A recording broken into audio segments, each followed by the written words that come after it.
अपेक्षा आहेत नगरसेवकांकडनं तुमच्या? अपेक्षा म्हणजे फक्त एवढंच की रस्त्यांची कामे व्यवस्थित व्हावीत, कारण मुलं गाडी घेऊन जातात किंवा एखाद्या वेळेस की वयस्कर व्यक्ती जात असते आणि त्यावेळी मुलं फास्ट गाडी मारतात, एखाद्या खड्ड्यामुळे ते पडतात किंवा त्या साईडच्या वयस्कर माणसांना दुखापत होऊ शकते. त्यामुळे रस्त्यांची कामं व्यवस्थित करावीत एवढंच आहे.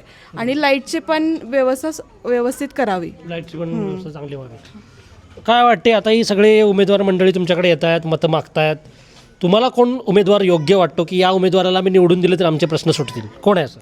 प्रवीण मामा. प्रवीण मामा. हां. प्रवीण केसरकरांना सगळे म्हणजे घरातल्यासारखं बोलवतात? हो, ते घरातल्यांसारखेच आहेत. ते असं वागत नाहीत की मी नगरसेवक आहे असं. ते घरातल्यांसारखेच वागतात आमच्याशी.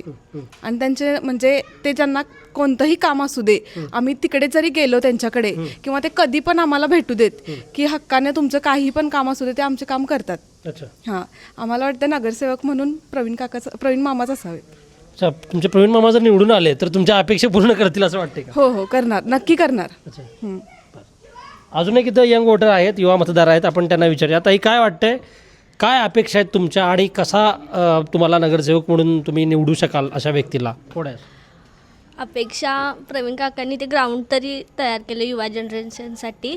परत प्रवीण काका म्हणजे इन्करेज करतात मुलांना. हां, की 10 पास आउट झाल्यावर, 12 पास आउट झाल्यावर त्यांनी स्वतः बुके वगैरे घेऊन त्या विद्यार्थ्यांना भेटतात. अच्छा.